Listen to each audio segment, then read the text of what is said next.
de promoción de la salud sexual y prevención de infecciones de transmisión sexual y cáncer cervicuterino desde una perspectiva de género. El día de hoy vamos a iniciar con la doctora Laura Leticia Tirado Gómez. Ella es médica cirujana, tiene maestría y doctorado en epidemiología y es profesora del Departamento de Salud Pública. Es un honor para nosotros contar con su asistencia. Bienvenida, doctora. Buenos días, muchas gracias y gracias, doctora Tetlacuilo, por la invitación. Entonces, vamos a empezar hablando sobre el tema que me pidieron. Hablar de factores socioeconómicos y biológicos implicados en la infección del VPH, comúnmente conocido, ¿no? Implica pues muchas cosas, es todo. Entonces vamos a tratar de esquematizar algunas cuestiones más importantes y ejemplificar el hecho de que a dónde nos puede llevar finalmente la falta de atención de una infección por VPH. Si nosotros hablamos de la infección, bueno, vamos a tener varias esferas, partiendo desde luego de nuestro protagonista, que es el virus del papiloma, pero hay otras cuestiones que dependen no solo del agente, sino también del hospedero, ¿no?, que es el aspecto inmunológico de la persona, aspectos de tipo genético que están en estudio. Hay algunos datos que dicen que hay personas más susceptibles de llevar a la cronicidad una infección por VPH y desde luego factores socioeconómicos y ambientales que nos favorecen el desarrollo y la cronicidad de estas infecciones. El virus del papiloma.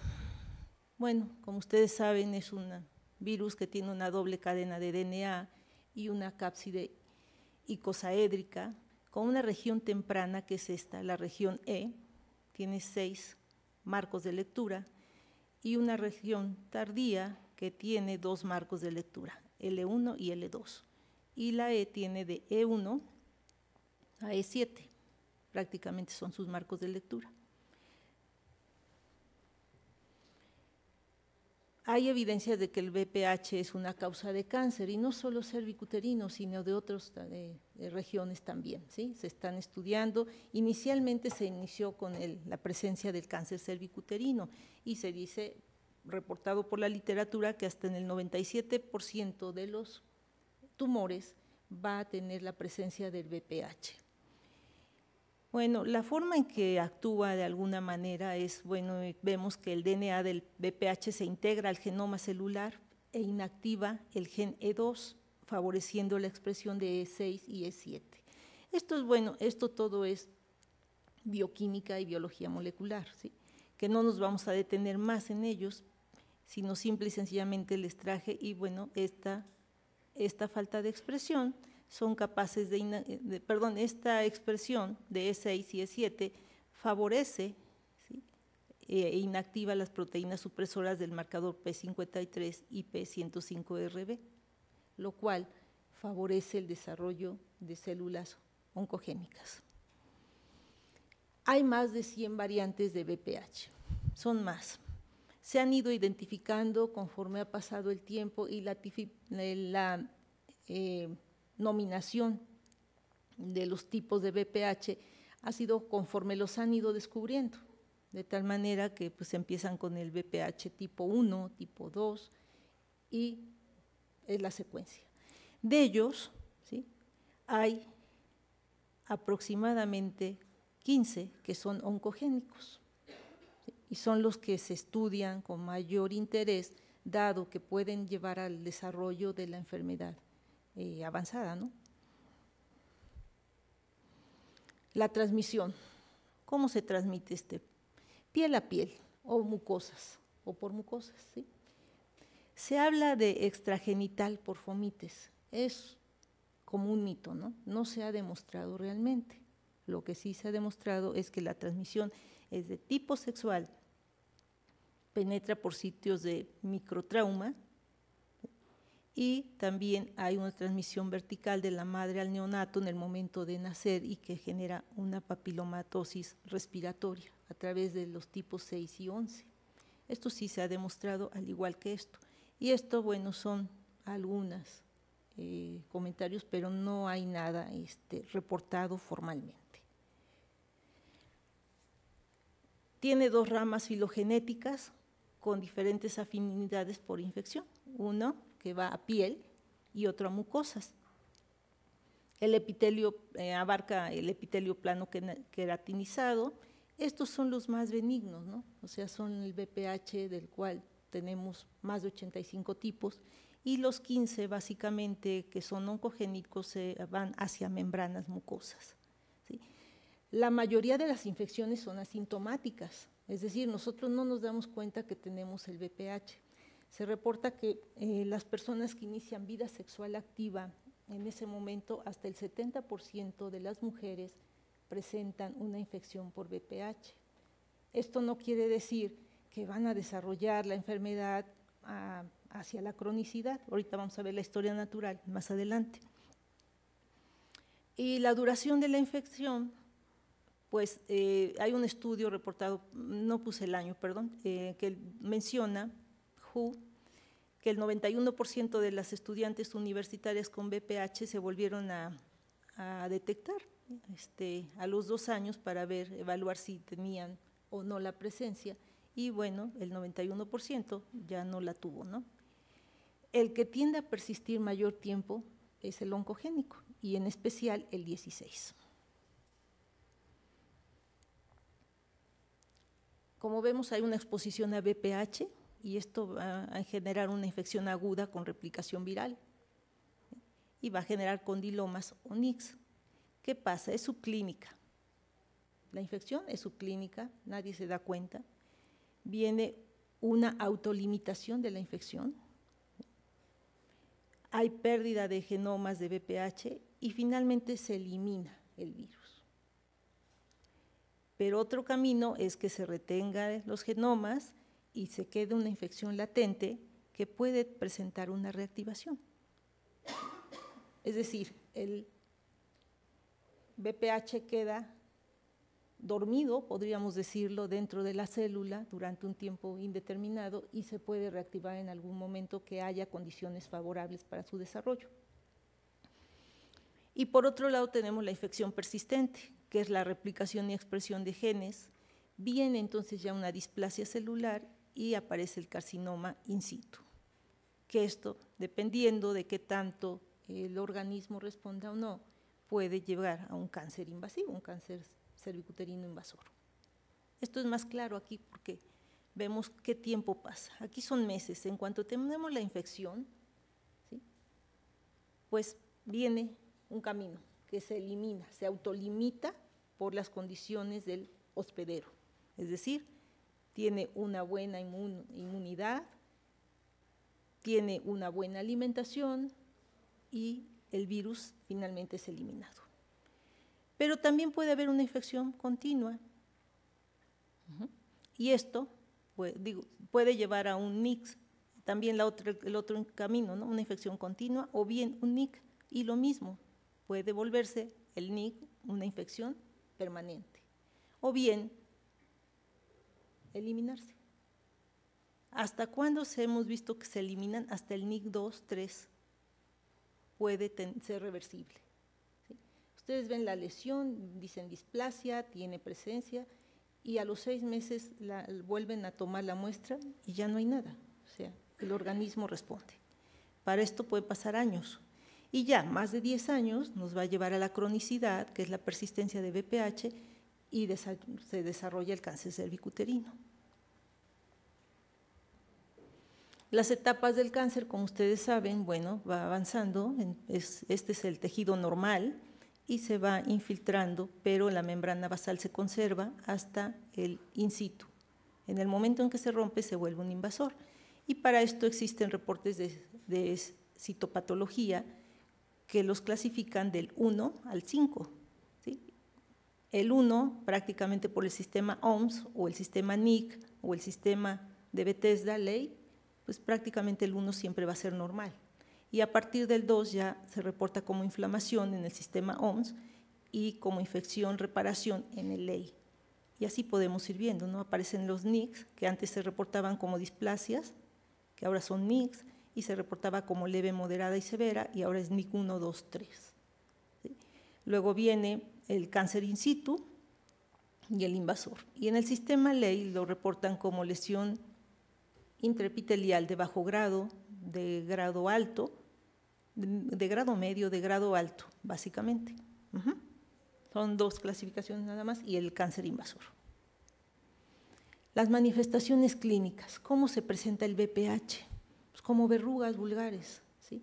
La mayoría son, por ejemplo, las plantares son BPH tipo 1, las comunes son BPH tipo 2, las planas BPH tipo 3 y 10, todas estas no son oncológicas, ¿sí? Y las verrugas anogenitales o condilomas acuminados, que es tipo 6 y 11, esto es BPH 6 y 11, que se denomina de bajo riesgo.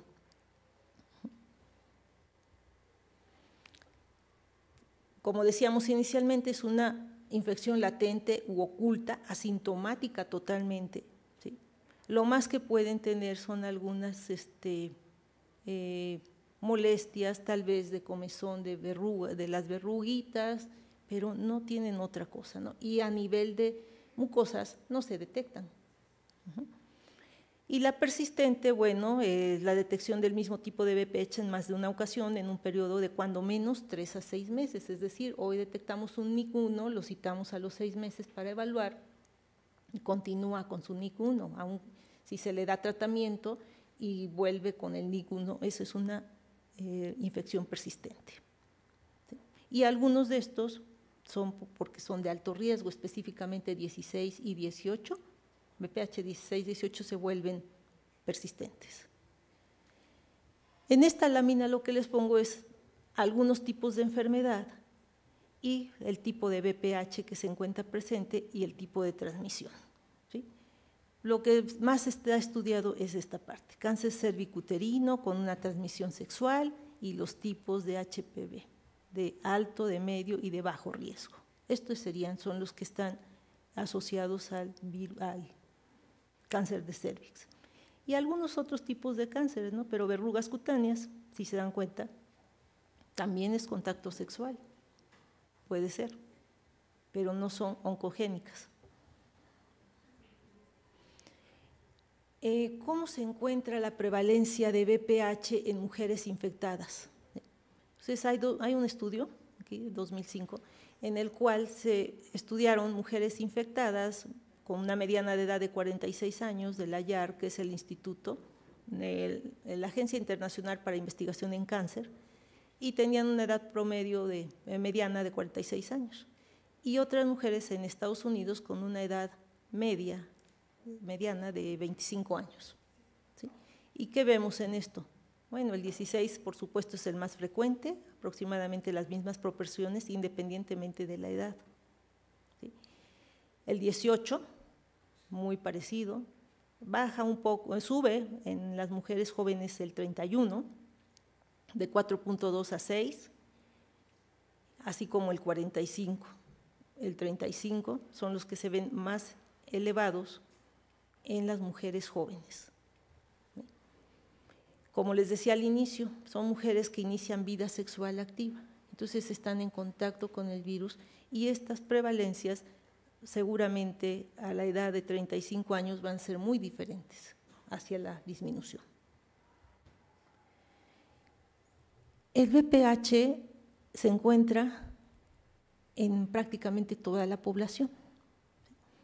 En esta lámina de Kautsky, es del 2004, muestra que el 25% de las mujeres nunca van a estar infectadas por BPH.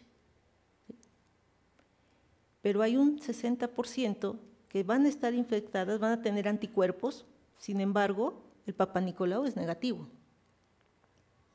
O sea, no hay lesión, pero sí hay infección. Pero esto implica que va a remitir, porque ya después vemos que cuando el BPH es positivo, pero también puede haber colposcopía negativa en un 10% de estas mujeres. O sea, la infección está aquí. ¿Sí? Y hay un 5 un 4% que ya son detectadas por colposcopía y hay un 1% donde hay verrugas genitales, ¿sí? Estas son realmente las que tienden a la cronicidad y las que pueden desarrollar cáncer. ¿Sí? Como se darán cuenta, bueno, esto es, si pusiéramos la edad, les puedo asegurar que estas pues puede haber de todas las edades, simple y sencillamente son mujeres que nunca tuvieron vida sexual, probablemente, ¿sí? O bien su inmunidad fue muy buena. La prevalencia de los tipos de BPH a nivel mundial, la mayoría, como se dan cuenta, más del 50% o aproximadamente el 50%, aquí son más bajitos, en África y en Asia, en América, Centro y Sudamérica el 60%, en Europa 65% y en Norteamérica el 57.9%. Esto es BPH 16, el naranja. Después vemos que el que le sigue en frecuencia es el 18, que sería ya no sirve. Bueno, el cafecito, Aquí, en Asia, tiene una proporción casi del 30%. Y en Europa la proporción es aproximadamente del 15%, la mitad. ¿Sí? El 45, el 31 y el 33 y otros que quedan. ¿Se acuerdan del listado que les enseñé? El resto son los amarillos. ¿Dónde estamos nosotros ubicados? Aquí. 59.5% BPH 16 y aproximadamente 15%, 60%, perdón, 16 y un 15% del 18. Bueno, ya hablamos del factor infeccioso, el BPH, que es el villano de la película. Ahora vamos a ver de otros aspectos como qué pasa con el resto. ¿Por qué? Porque hay una respuesta inmune también. Somos susceptibles a eliminar. Si ahorita alguien estornudara aquí en esta sala y estuviera todo con influenza, pues no todos vamos a presentar la enfermedad. Tenemos un sistema inmune que nos protege. Y este sistema lo que hace es que el virus se libera con células descamadas, ¿no? Y aunque se han identificado respuestas humorales y celulares, no todos los huéspedes infectados tienen respuestas inmunes detectables, ¿sí? O sea, algunos pueden infectarse. La detección de anticuerpos se hace con el ELISA, ¿sí? Contra L1, la fracción, ¿se acuerdan? De las dos áreas, L1B, LPS, es un tipo específico, indica infección pasada o actual, ese es un problema que tenemos. Y los menores, en menos del 70% de los infectados desarrollan anticuerpos detectables en un lapso de varios meses, o sea, esto es de manera muy rápida, en meses se detecta la presencia del BPH.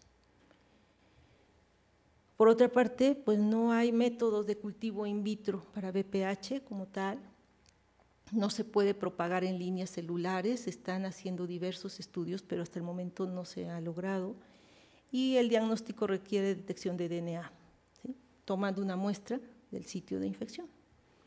Entonces, a lo que queremos llegar es que el BPH es una causa necesaria, pero no suficiente. O sea, hay factores que impiden la propagación del virus dentro del organismo. Y esta infección, como el BPH es una causa necesaria, pero no suficiente, bueno, no siempre vamos a tener el resultado de cáncer cervical. Hay otros factores que decíamos como los socioeconómicos y los ambientales.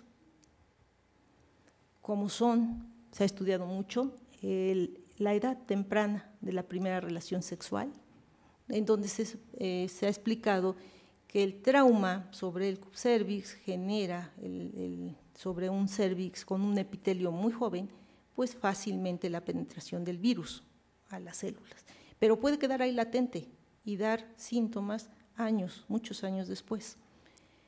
Otro aspecto es la multiparidad, explicada por el mismo motivo, los múltiples traumas recibidos en el cérvix. Múltiples compañeros sexuales, ¿sí? Y o compañeros que han tenido múltiples parejas, porque luego las mujeres dicen, es que ha sido mi única pareja, sí, pero él ha tenido múltiples parejas sexuales. Uso prolongado de anticonceptivos orales también se ha asociado, específicamente más de 5 años. Otras enfermedades de transmisión sexual, o sea, ¿por qué? Porque generan inflamación crónica, está la clamidia, el herpes, ¿sí? Y también la inmunodeficiencia, o sea, el hecho de tener SIDA o estar en quimioterapia o con consumo de drogas favorece la replicación del virus dentro del organismo. Se habla de una predisposición genética donde se ha estudiado el HLA de Q-beta, pero todavía está en estudio. Por eso les decía que lo genético está todavía en fase de estudio. Bueno, hasta aquí es infección por VPH. Ahora, ¿qué les voy a presentar? Bueno, un caso, ¿no? Un estudio que realicé en el Instituto Nacional de Cancerología, en donde tomamos mujeres, un estudio de casos y controles, donde tomamos mujeres con cáncer cervicuterino invasor versus controles, mujeres sin cáncer cervicuterino. Y evaluamos, esto se hizo del 99 al 2001, VPH de alto riesgo, ¿sí? El 95.4% de las mujeres con cáncer cervicuterino tenían VPH de alto riesgo, ¿sí? Y en 10 mujeres fue negativo, desde luego tuvimos pérdidas también, 9 no tuvieron resultado. En nuestros controles, 82 de las 456, lo que es el 18.1%, tuvo VPH de alto riesgo y 372, que es casi un 22%, sin VPH de alto riesgo. 2 pérdidas. Y pasamos a una segunda etapa para ver cuántas tenían VPH 16 u otro tipo de VPH. Estos ya no se evaluaron uno por uno, quedaron como otros. Y VPH 16 es 47.8%, casi el 50%. En los controles, 17% tuvo VPH 16. Se tomaron mujeres, bueno, tomando en cuenta estas pérdidas que les mostraba acá, nos quedamos finalmente con 215 casos y con 420 controles. ¿Sí? La edad promedio, si se dan cuenta, no mostró diferencia estadísticamente significativa para ambos grupos. Los estados de donde procedían nuestros casos eran del Distrito Federal, la mayoría, el 20.5%, del Estado de México un 30% aproximadamente, Morelos 12.1% y Veracruz 38.1%. ¿Sí? Estuvieron pareados por lugar de residencia, por estado. Obviamente las proporciones aquí son muy similares. ¿Qué encontramos en Papá Nicolau? Bueno, era la mayoría, como se reporta, cáncer epidermoide, el 87.8%, adenocarcinoma 9.4% y cáncer adenoescamoso 2.8% en nuestros casos. Y en los controles, pues presentaron la mayoría una etapa normal, ¿no? Casos con un Papá Nicolau normal. Y 12% inflamación y atrofia por la edad, muchos de esto, y 4% un NIC2 y menos del 1% el resto, ¿sí? El NIC 3.7. No los eliminamos, los dejamos, porque el objetivo era evaluar la asociación de VPH con cáncer invasor. Cuando hicimos la clasificación, vimos lo que les decía, ¿no? 4.2 no detectamos VPH de alto riesgo, 4.2. En el 50.7 sí, y en el 45.1 fue de tipo 16, inverso a lo de los controles. Nos fuimos más allá, en ese momento no se evaluaba carga viral, la carga viral se medía nada más de manera cualitativa, alta, media, baja, con base en cruces, y así se reportaba. Entonces, fue captura de híbridos y empezamos a hacer validación para poderles dar un valor y decir, bueno, si tiene de tanto a tanto, picogramos por mililitro, ¿sí? Se transformó, la luz se transforma en picogramos. Y esto fue parte del resultado de la tesis, ahora se reporta así, ¿no? La captura de híbridos. Y bueno, aquí pueden ver que aproximadamente un 30% de los casos tenían carga viral baja, media y alta. No así los controles, donde alta solamente tenía el 1.7, a pesar de que tenían BPH, su carga viral era baja. Por lo tanto, nuestra gráfica queda así, ¿sí? O sea, la mayoría de los controles no tuvieron BPH, pero los que lo tuvieron, su carga viral era bajita. Aquí no llegaba ni al 1%. En cambio, los casos, muy poquitos no tuvieron BPH, no se pudo detectar, y en los otros aproximadamente un 30% se distribuyó en cada nivel de carga viral. Aquí lo traje porque esto es lo que quiero que vean, cómo está cuantificado otros factores y con la razón de momios pareada, ¿sí? ¿Qué pasa? ¿Qué nos muestra? Pues un factor muy importante es el analfabetismo. Las mujeres vienen de un nivel socioeconómico bajo, ¿sí? Entonces, el riesgo de presentar cáncer cervicuterino, ¿sí?, dado que tienen BPH, es 4.8 el riesgo. Si lo llevamos por escolaridad, decimos mayores de 6 años, o sea, una escolaridad mayor de 6 años fue nuestro referente, y de ahí para abajo, si nuestro referente hubiera sido más alto, seguramente aquí tendríamos riesgos distintos, ¿no? También estarían en riesgo. Pero fue así, mayores de 6 años, de 1 a 6 años, el riesgo es de 3.2, y con ninguna escolaridad 12.5. Me van a decir, a ver, me estás diciendo 4.8 analfabetas y sin escolaridad 12.5. Sí, sin escolaridad, pero mucha gente sabe sumar, restar y leer, aun cuando no fueron a la escuela. Por eso esto no puede ser igual aquí, ¿sí? Entonces aquí seguramente sí saben leer y escribir, sí sabían leer y escribir, pero no tuvieron escolaridad. La falta de seguridad social, en este momento no había seguro popular, y el consumo de tabaco, que no se encontró realmente una asociación. Aquí se ve 1.3 el riesgo, pero sin ser estadísticamente significativo. Factores ginecológicos, la menarca, menor a 12 años, nada que ver, sí, 1.3 el riesgo, pero no fue estadísticamente significativa. El inicio de la vida sexual antes de los 20 años sí es importante, ¿sí? Un riesgo de 2.6 y estadísticamente significativo. Más de una pareja sexual también es importante. La pareja no circuncidada. Cuando yo empecé a estudiar salud pública en la Escuela de Salud Pública, llamaba la atención que decían que había algo genético en las judías, porque no tenían cáncer cervicuterino.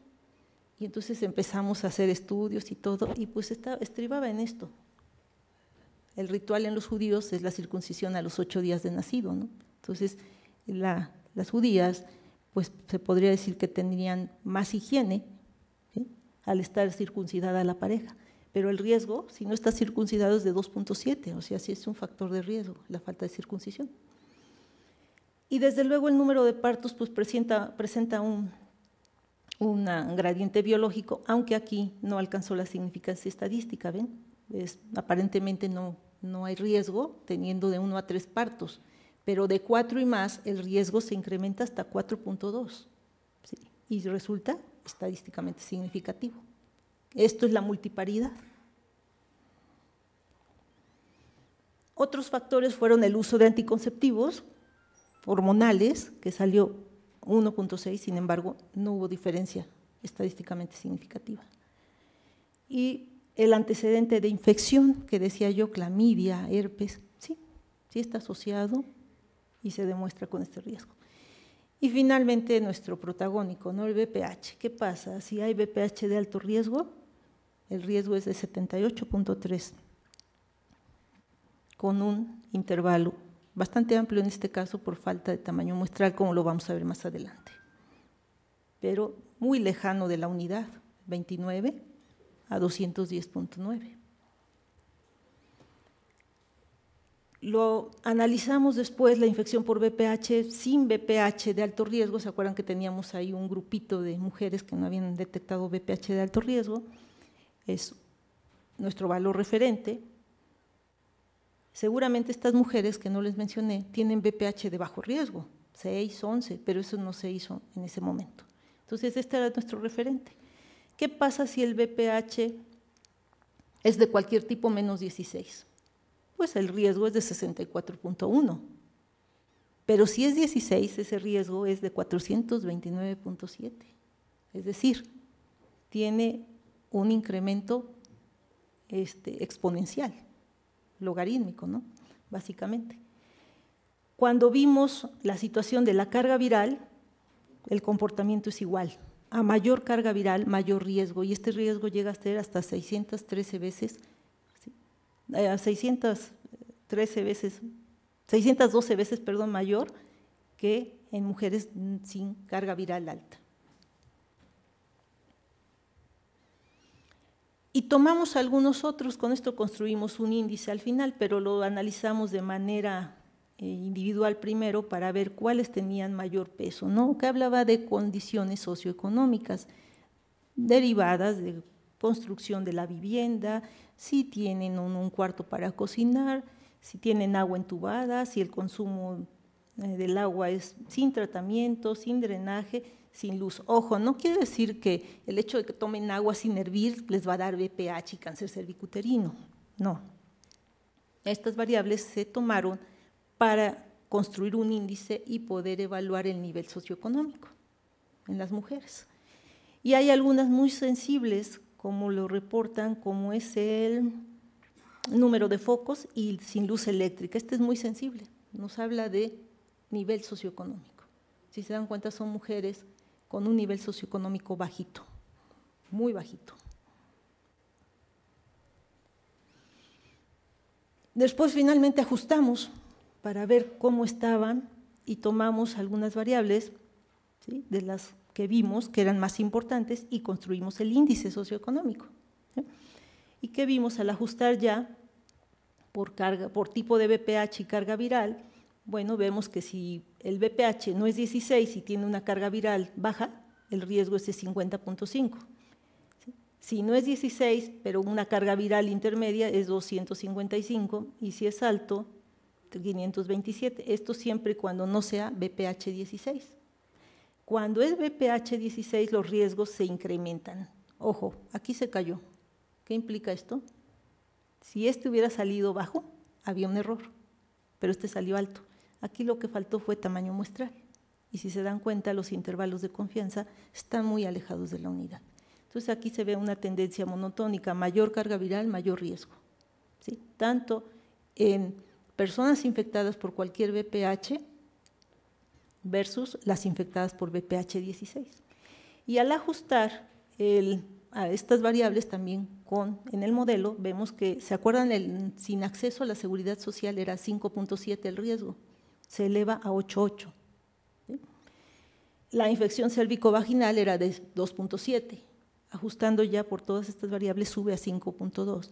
Y nuestro nivel socioeconómico queda en 1.6, que sí, está bajito, tal vez nos hacen falta construirlo de alguna otra manera, pero está por arriba de la unidad.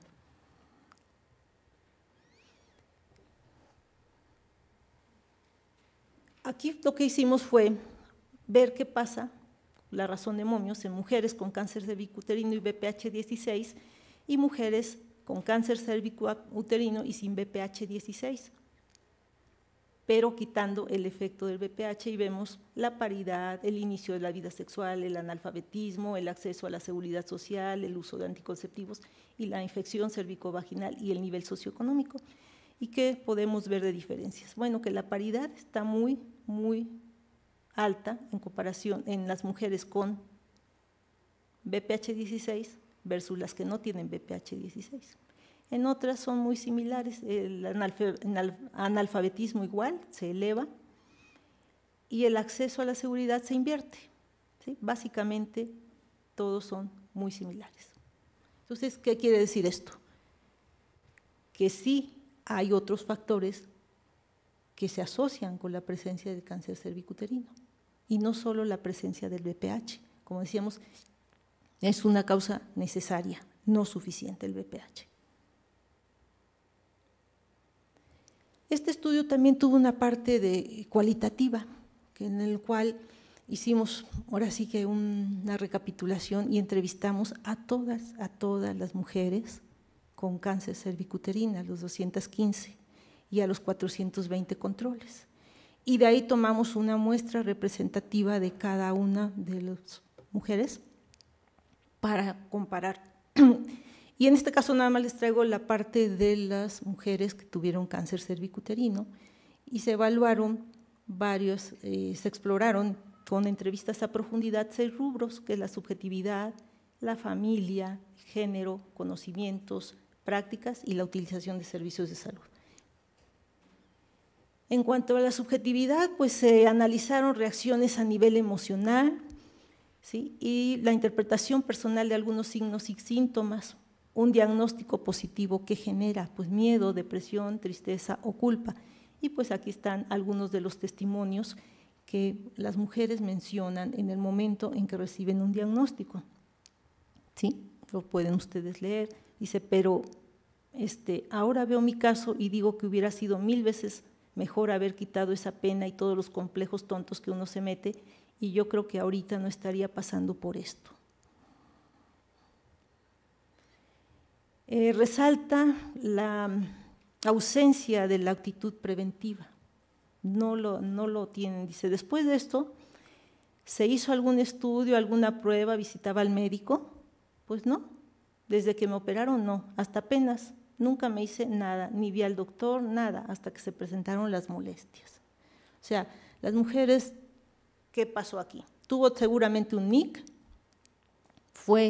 le hicieron su tratamiento y no volvió, hasta que presentan ya datos de cáncer. ¿Sí? Aquí dice, tenía yo que ir a los 6 meses, pero dejé de ir y fue casi el año. Pues sí, como me dijeron está bien, pues dije estoy bien. ¿Sí?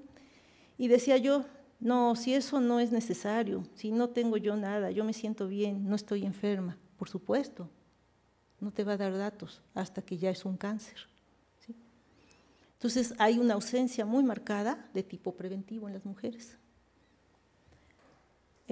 Se tiene la idea de que la ausencia de síntomas es igual a no es necesario. Si yo no tengo síntomas, no tengo por qué estar yendo al médico y mucho menos a que me estén haciendo una exploración tan molesta, que me genera pena, que me genera problemas con mi marido, ¿no? Entonces, esto es algo más de lo que decían. En cuanto a familia, ¿qué vemos en la familia? Y esto sí es algo que sí llama la atención, porque lo que queremos ver son los antecedentes cercanos de cáncer, la comunicación y el apoyo que existe, sobre todo de parte de la pareja. ¿Sí? Cuando hicimos este estudio, empezamos a ver qué pasa con las mujeres cuando reciben un diagnóstico de cáncer. Tuvimos entrevistas también con los esposos, las que tenían pareja. Y en los esposos, tampoco lo traigo, ¿no? Pero lo que preguntábamos es qué le preocupa, cómo la ve. Y ellos de inmediato decían, a mí lo que más me preocupa es qué voy a hacer con mis hijos. ¿Sí? Segundo, me va a costar muy caro. Y tercero, pues ya no me sirve como pareja, ¿sí? Ya no puedo mantener mis relaciones sexuales con ella, ¿no? Por muchos motivos. Y fuimos evaluando cómo se fue cayendo y apartando la pareja, de tal manera que las mujeres que llegan a etapa terminal con cáncer cervicuterino, las que conservan su pareja, de las que iniciaron con pareja, es únicamente el 5%. ¿Todavía tengo tiempo, doctora? Sí. Gracias. Y entonces dije, a ver, ¿qué pasa con próstata? Y me puse a evaluar próstata. Nada más hacer el seguimiento a través de expedientes y entrevistas. No, el 90% de las mujeres que tenían pareja siguen de los hombres que tenían pareja siguen con su pareja en etapas terminales. En la mujer no hay el mismo apoyo. ¿Sí? De tal manera que las mujeres lo viven solas, ¿sí? Y de manera sufrida, ellas se sienten culpables, sienten que no merecen nada, o sea, son mujeres con recursos muy bajos, ¿no? Y dice, al saber que tengo cáncer, que me van a retirar la matriz, tomó todo a mal, tal vez del lado negativo, se ha alejado de mí, ya no me brinda ni apoyo moral y mucho menos económico. Eso es lo que pasa con nuestras mujeres.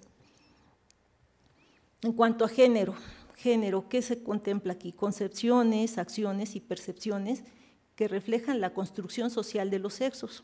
¿Sí?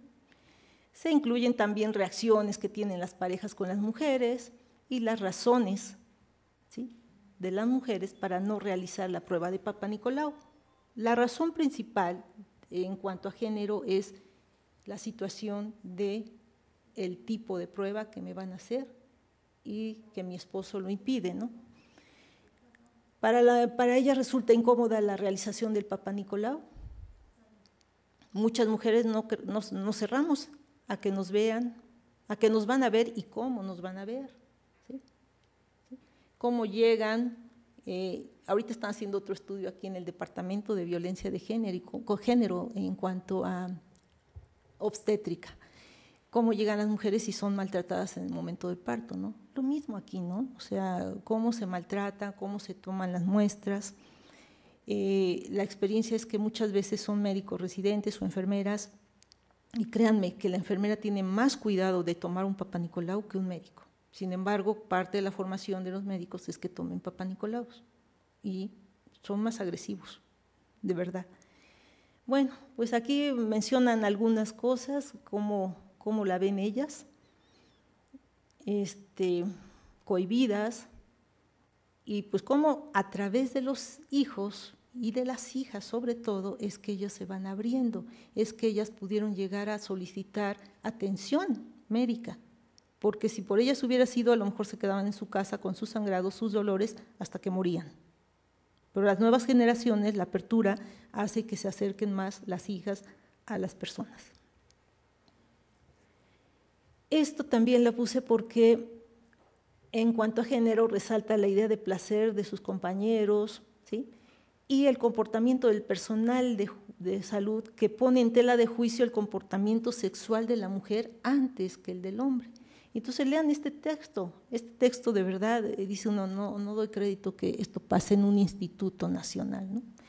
Dice, bueno, ellos no me dijeron qué era, nada más me dijeron que si yo trabajaba en una zona y yo decía, ¿qué es eso? Yo no sabía qué era eso y el doctor me regañó, dice el doctor, ¿no sabe qué es eso? Le dije, no sé qué quiere decir. Y me dice el doctor, ¿no sabe o se hace? ¿Sí? Entonces yo le dije, ni me hago ni soy porque no sé de qué me está hablando. Y que llega otro doctor y que me dice, es que usted no le explica cómo es, qué es lo que quiere decirle a la señora. Y ese doctor me dice, ¿sabe qué quiere decir eso, señora? Si es que usted trabaja en una cantina, en un bar, etcétera, ¿no? Y después le pregunta, ¿su esposo es enamorado? Le dije, digo, sí. Y ya que dice el doctor, pues por ahí hubiéramos comenzado. ¿Sí? O sea, pero primero fue la situación de pongo en tela de juicio, o sea, lo primero que te pregunto, ¿te dedicas a la prostitución? Antes de preguntar otra cosa, ¿no? En cuanto al conocimiento, bueno, esta familia abarcó ideas para saber cómo conciben el origen de su enfermedad o su pronóstico, ¿sí? Y ellos lo que reciben, lo que piensan de inmediato una vez que reciben un diagnóstico es en muerte, ¿no? Fin, es una enfermedad fea, mala, que genera putrefacción, dolor, etcétera.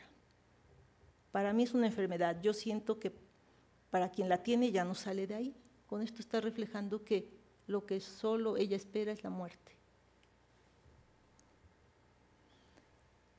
La connotación negativa también de la enfermedad, ¿sí?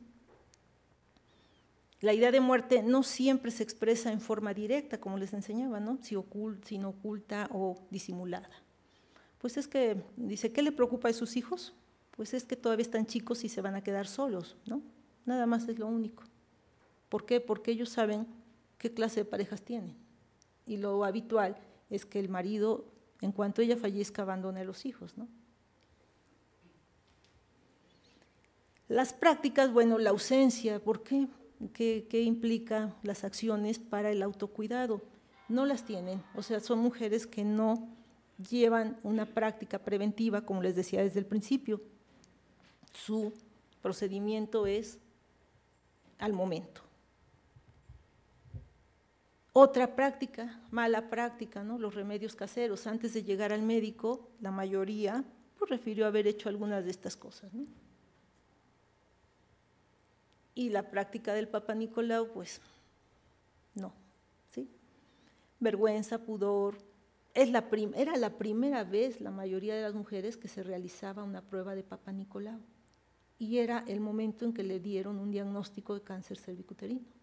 Cuando tuvo a lo mejor mínimo 15 años atrás para haberse hecho esta prueba y evitar ese problema, ¿no? Y lo aluden, aparte de esto, a un factor económico, dice, o pago las colegiaturas y a veces para la comida, ¿no? Comíamos o me hacía la prueba. ¿Sí? La prueba es gratuita, sin embargo ellos lo desconocen. Y los servicios de salud, también nos tocó, ¿no? O sea, ¿qué pasa con los servicios de salud, el instituto? Pues las largas esperas, el inicio de tratamientos muy prolongados, desde que llega el paciente empiezan a hacer muchas cuestiones, pero para iniciar el tratamiento sí había mucha queja. Actualmente no, actualmente han mejorado muchísimo el instituto, pero en ese entonces, que estoy hablando de 2001, había largos peregrinajes por los servicios y la falta de inicio, ¿no? La falta de referencia, qué sé yo. Y se quejan mucho entre el tiempo de diagnóstico y el tratamiento, esto es uno, ¿no? Que se hacen muchos estudios que les decía, y la otra es el impacto emocional y que no les dan la explicación detallada, el lenguaje técnico de los médicos. Para hacer las entrevistas tuve psicólogos, porque yo sentía que que el manejo tenía que ser por un psicólogo en el momento de la entrevista a profundidad, y fue necesario, porque cuando se empieza a platicar con ellas, empiezan a hacer su catarsis y es cuando se percataban de lo que el médico les había dicho. Y entonces ahí es cuando caían en crisis y podían ser apoyados por el servicio de psicología de ese momento, del que teníamos ahí disponible. Entonces, también ese es otro problema, no se les explica, no saben exactamente cuál va a ser el camino que van a seguir, ¿sí?, para el tratamiento. Bueno, creo que hasta ahí, finalmente las conclusiones, pues los factores de riesgo sociales, económicos y reproductivos conocidos para el cáncer cervicuterino fueron evidenciados. Estos factores, obviamente, también van a estar presentes en una infección por VPH, desde luego. Ahí empieza la historia natural, que son paridad mayor a 3, las infecciones, el inicio de la vida sexual antes de los 20 años, más de una pareja, qué sé yo. Y los socioeconómicos, analfabetismo, nivel de escolaridad, la falta de acceso a los servicios de salud y desde luego la variabilidad biológica en relación a la VPH y la carga viral. El 45.1% de los casos fue positivo a VPH, en este caso, el 4% de las mujeres no se identificó VPH de alto riesgo. Eso no quiere decir que no tenga VPH, podía ser de riesgo intermedio o bajo riesgo, ¿sí? La literatura dice que el 99.7% de los tumores tienen VPH, o sea, solo un 0.3% no van a encontrar VPH.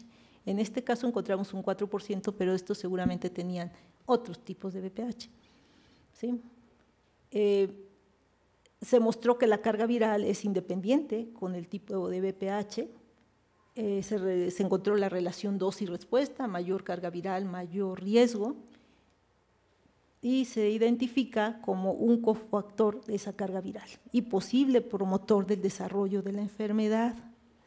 Lo que antes, ¿se acuerdan? En los casos, en los controles teníamos, la mayoría tenía una baja carga viral de los que tuvieron VPH de alto riesgo, pero los que tenían abajo de 50 picogramos por mililitro era la mayoría, y los que tenían arriba de 500 picogramos ya solo era el 1.7%. Estos son los que hay que seguir, independientemente de que no tienen lesiones, independientemente de que aparentemente el cérvix está normal. La carga viral ahora es un indicador de pronóstico. Pocas mujeres acuden de manera propia a hacerse la prueba, solamente cuando tienen un antecedente cercano por cáncer o bien familiares que les aconsejan ir. El conocimiento es pobre y finalmente también la información proporcionada por los médicos es limitada. Se evidencia totalmente la falta de redes familiares y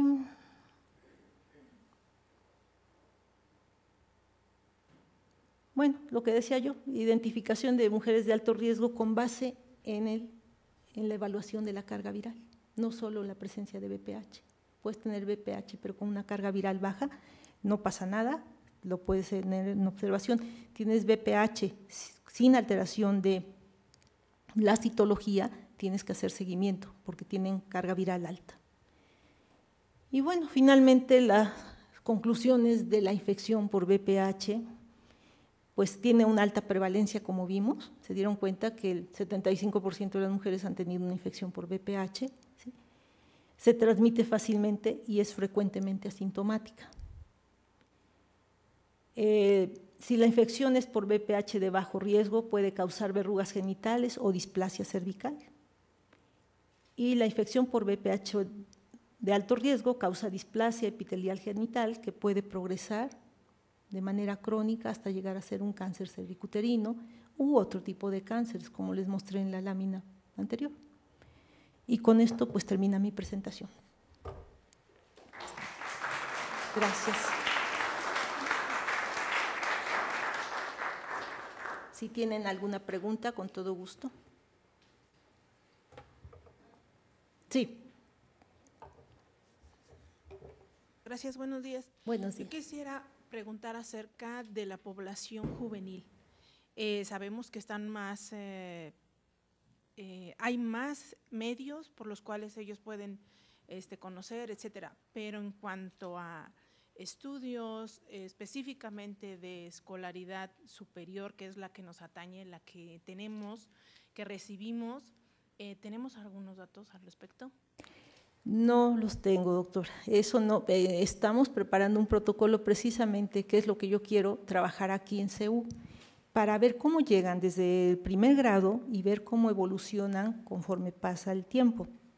En eso estamos, lo estoy preparando, porque es de mucho interés, ¿no? Sobre todo por los cambios. O sea, anteriormente, bueno, a lo mejor se ocultaba más el hecho de tener relaciones sexuales, qué sé yo, era más protegido. Pero hoy es muy abierto y de hecho esas costumbres nuevas que se van importando de países extranjeros, ¿no? Que son estos que se acaban de conocer, o sea, van a un antro, se acaban de conocer y acaban a las 2 o 3 horas en una relación sexual, ¿no? Y no se vuelven a ver. Entonces, todas esas cuestiones sí hay que estudiarlas y hay que ver qué está pasando con nuestra población juvenil. Seguramente, si antes la infección se presentaba alrededor de los 25 años, ahorita de estar alrededor de los 18 o antes.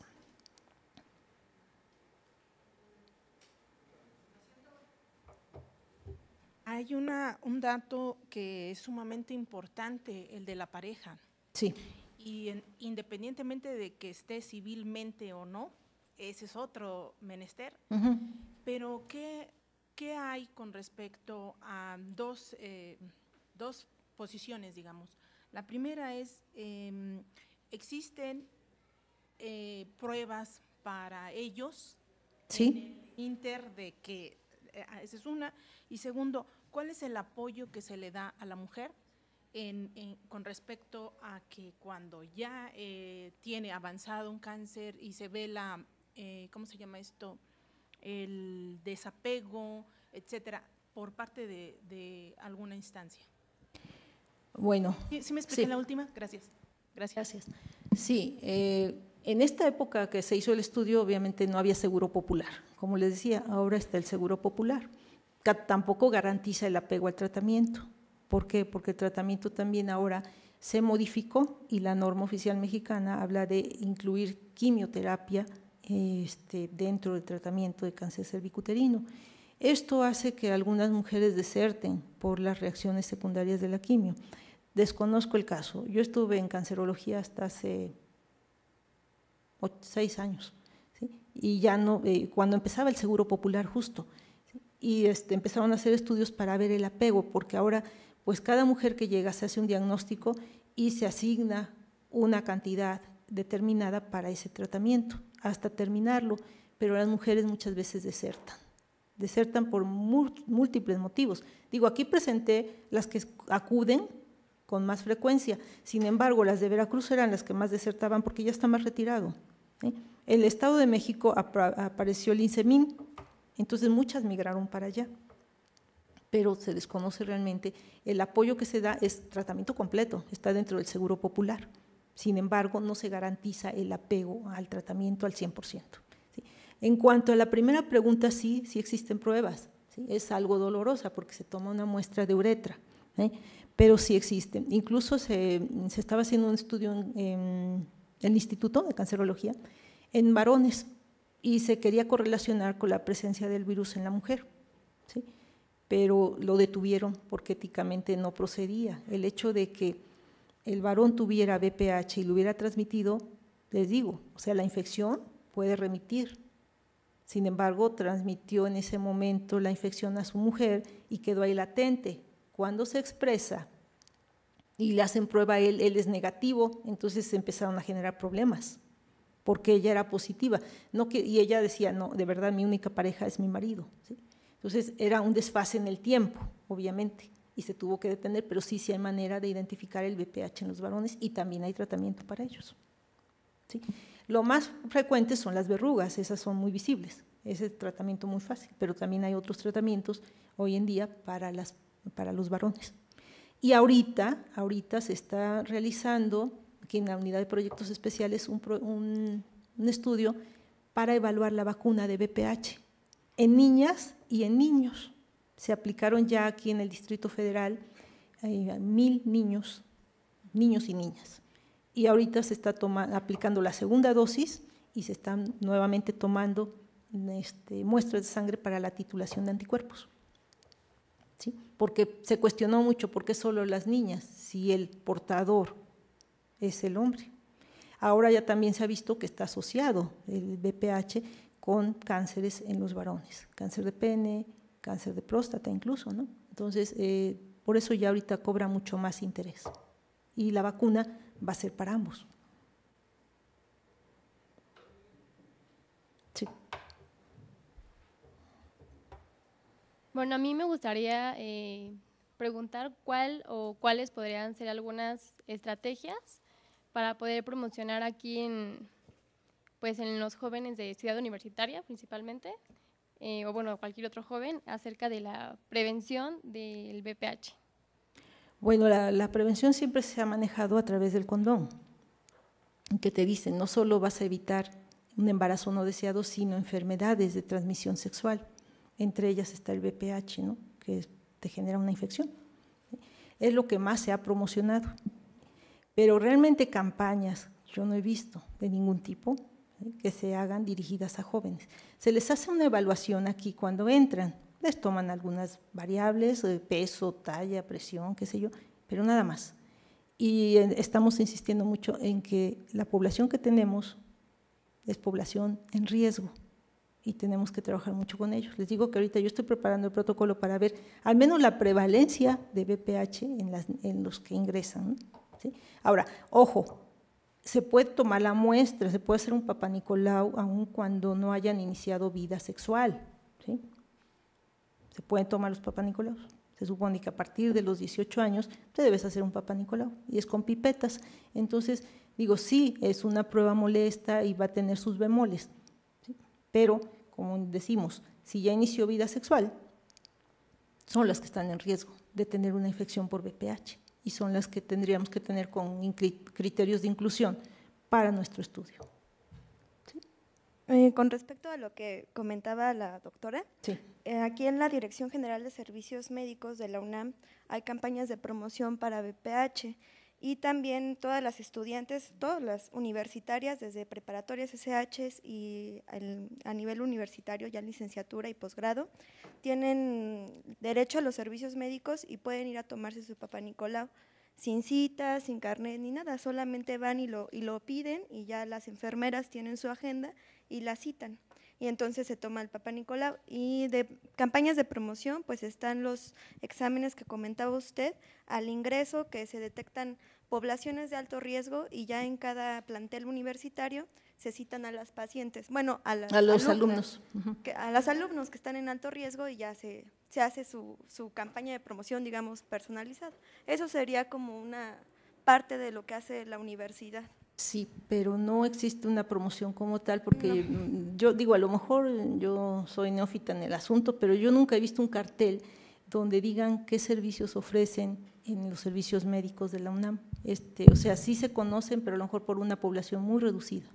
Sí, se ha intentado hacer campañas, o sea, con carteles, las jornadas de salud de bienvenida en CCHs y prepas sobre todo, y aquí en la universidad.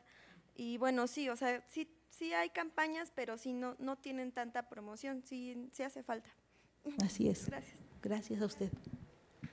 Sí. Hola, muy buenos días. Felicidades, doctora, por su presentación. Gracias. Solamente reiterando un poquito acerca de lo de la prevención y esto de las campañas de promoción, y muy referente a lo que usted dijo acerca de las conductas de riesgo actualmente en los jóvenes. Obviamente es muy importante que en cualquier relación se utilice preservativo, pero que también ya se ha visto que obviamente para el VPH eso no es suficiente, sí. ¿no? El condón sí previene, obviamente disminuye bastante el riesgo, pero lamentablemente no es totalmente efectivo para el VPH, ¿no? Porque por las verrugas, ¿no?, y el contacto directo, el condón no protege contra el VPH, ¿no? Se podría decir que lo único que podemos hacer aquí pues sería precisamente saber conocer a las personas con las que vamos a tener este tipo de encuentros, ¿no? Efectivamente, no tener múltiples parejas sexuales, ¿no? Sería como de lo más idóneo que podríamos decirle a nuestros alumnos, porque el condón no previene el VPH. No lo previene como tal, pero es lo único que se dice, ¿no? O sea, ¿por qué no lo previene? Pues porque es una malla y el virus es más pequeño y puede filtrarse, ¿no? Igual que para el SIDA, para el VIH, no lo previene como tal, pero pues al menos es una manera de que evites contraer otras infecciones. Pero lo ideal es cambiar tus hábitos sexuales. Y en los jóvenes hoy en día la situación es crítica. Sí, allá atrás. La felicito, doctora. Gracias. Es un estudio muy completo, es una información que considero debería de hacerse esta información itinerante, sobre todo en esta población que ya tenemos, que son los estudiantes. En el área médica se tiene más conocimiento en cuanto a este tipo de patología, pero en el resto de las escuelas y facultades que está aquí en Ciudad Universitaria hay desconocimiento. Entonces, yo creo que una ponencia como la que usted presentó, sencilla y sobre todo en el área cualitativa, en metodología cualitativa, hace una sensibilización en la población. Es decir, porque a mí no me va a pasar, le pasó a fulanita, o la implicación que tienen los varones, es decir, los estudiantes masculinos en esto. Como es asintomático y no se conoce realmente de esta relación de la vida sexual con riesgos, ¿sí? Es decir, están en una etapa en que, bueno, se comen el mundo a puños, no me va a pasar, y entonces una promoción de la salud sexual y una prevención de las infecciones, considero que debe de darse difusión en todos los estudiantes universitarios. A este nivel, digamos, la efervescencia es en CCHs y y en preparatorias, ¿no? Las hormonas se están revolucionando en el cuerpo, pero sí, la cuestión del papel social que nosotros tenemos, cómo nos relacionamos, cómo están nuestras emociones, entonces podría hacerse una campaña itinerante con este tipo de presentaciones. La felicito, doctora, muchas gracias. Muchas gracias. Sí, doctora. Bueno, yo también una felicitación. Gracias. Excelente trabajo y bueno, la presentación fue muy ilustrativa. A mí me interesó mucho la parte cualitativa que usted presenta y le quería preguntar si ya si está publicado. Sí, ya está publicado. Sí, ya está publicado. Sí, entonces pues sí, que nos pudiera dar por supuesto, la referencia, ¿no? La referencia. Y por otro lado, bueno, es preocupante y creo que es otra cosa que también tendríamos que trabajar con el estudiantado de medicina, no solamente porque personalmente vayan a tener el problema, sino también por esta situación preocupante del maltrato del personal médico hacia las mujeres con ese problema, ¿no? La estigmatización que se hace de las mujeres. Y yo no sé si usted tiene alguna explicación a este comportamiento del personal médico hacia las mujeres, si esto viene nada más de los médicos varones o si también lo practican las médicas, las médicas. Sí. Y por otro lado, con relación a la clase social, la pregunta es si realmente no se presentan en los grupos sociales, porque digamos históricamente se ha visto que se presentan las mujeres pobres, ¿no? Pero no sé si en las clases altas no se presenta o si se previene, digamos, se detecta oportunamente de tal manera que no evoluciona hacia estadios ya de cáncer invasor. No sé si existe alguna información al respecto, porque también es difícil porque son poblaciones que generalmente se atienden en la medicina privada, pero no sé si a lo mejor hay algún dato.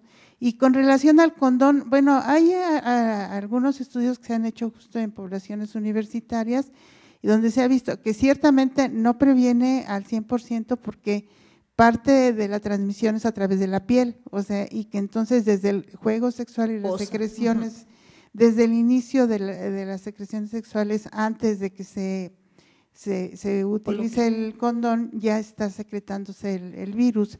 Pero sí lo que se ha visto es que si se usa de manera en todas las relaciones sexuales, previene hasta un 50% de las infecciones. Entonces, bueno, yo creo que sí, no es una prevención al 100, pero sí protege y vale la pena utilizarlo, ¿no? Además de los otros problemas que previene. Exacto. Sí, no es desecharlo, es utilizarlo, ¿no? Es la única forma directa en ese momento. Digo, lo ideal es lo otro no va a pasar. O sea, no tengas relaciones sexuales, ¿y? No va a pasar. Tenemos que ver educar a la población y darle medidas. Ok, vas a tener relaciones, hay que estar muy pendiente de tus papá Nicolaos, si tienes una lesión, no dejarla, no pasarla por alto, continuar tu seguimiento hasta que esté totalmente controlada. ¿Sí? Bueno, pues sí. Perdón. Bueno, yo no sé si me pueda aclarar esta duda que tengo. Por lo que entendí, al hombre, de alguna manera, o sea, no en todos los casos, pero en algunos casos, el virus en 2 años puede desaparecer sin tratamiento ni nada. Sí. Y en la mujer, por ejemplo, he escuchado o he leído que puede estar de manera latente, pero digamos alrededor de los 45 o 50 años, por no sé, cuestiones tal vez de que disminuye su sistema inmune o algo, hay no sé, brota de repente el virus y empieza a manifestarse. Entonces mi pregunta es la siguiente, en una mujer, ¿cuánto tiempo puede durar el virus o puede permanecer ahí de Puede manera… permanecer latente, se ha dicho que puede permanecer y todo depende del estado inmunitario de la mujer. No brota como tal, sino él está ahí dormido, digamos, anidado en las células y ahí puede permanecer latente porque el sistema inmunológico está trabajando. De hecho, nosotros diario producimos células cancerosas y nuestro sistema inmunitario las elimina, ¿no? Entonces es lo mismo, están ahí latentes. Si hay un problema de inmunodepresión, que por ejemplo en las jovencitas, en los jóvenes, es las drogas ahorita, eso genera inmunodepresión. Entonces es oportunista, el virus se vuelve oportunista y entonces se puede empezar a manifestar, a replicar, y al replicarse, se manifiesta, ¿no?, la infección y el avance y las lesiones intracervicales. ¿Sí? Perdón, doctora, no contesté. Tengo la parte, ahorita nada más presenté lo que decían los casos, pero está la parte de los controles que, bueno, aunque eran pacientes, eran acompañantes familiares de personas que iban a cancerología, no necesariamente de cáncer cervicuterino, de otros servicios, fueron los controles, sí hay diferencia. Entonces las pláticas con ellas son en otro sentido, te dicen sí, yo sí voy a mi Papá Nicolau cada año, yo sí hago esto, sí hago aquello, o sea, se ve la cultura de la prevención. Sí, sí lo tenemos eso también. Y los esposos también tenemos la parte, no todos, ahí tenemos muy poquitos. ¿Alguien más? No. Bueno, pues muchas gracias. Creo que ya me pasé.